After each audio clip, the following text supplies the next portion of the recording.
இப்போ மாடு மேய்க்கிறதெல்லாம் யாராவது பார்த்துருக்கீங்களா? மாடு மேய்கிறது, இந்த பசுமாடு காளை மாடு இதெல்லாம் மேய்ச்சலுக்கு விடுவாங்க.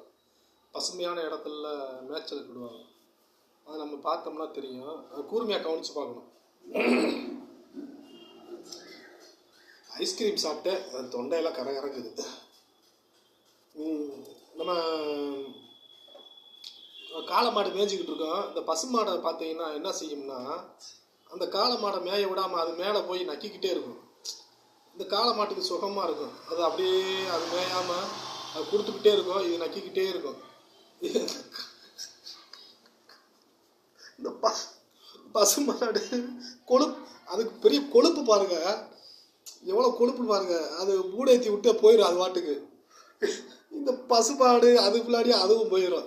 கடைசியில் இந்த பசுமாடும் மேயாது, இந்த காளை மாடும் மேயாது. அதே மாதிரி தான் உங்களுக்கு புரியும்னு நினைக்கிறேன். அது மாதிரி தானும் படுக்க மாட்டான், பக்கத்தில் உள்ளவங்கள தள்ளியும் படுக்க விட மாட்டான். தானும் படுக்க மாட்டான், தள்ளியும் படுக்க மாட்டான். அதான் இதுக்கு அர்த்தம்.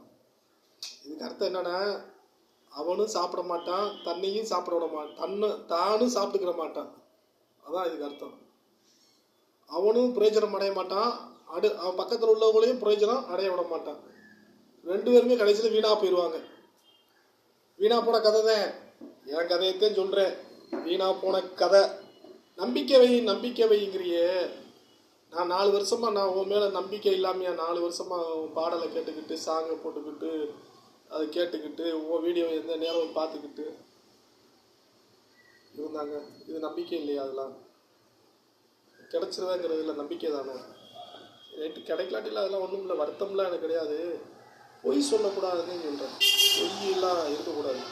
நீ உண்மையாக நீ நேசித்திருந்தா நீ அன்பை சொல்லியிருப்ப. ஐ லவ் யூ அப்படின்ட்டு இருப்ப. அதவே உன்னால் சொல்ல முடியல, அப்புறம் எப்படி நீ என்னை நேசிக்க முடியும்? உன்னை நம்பி நான் எப்படி வர்றது?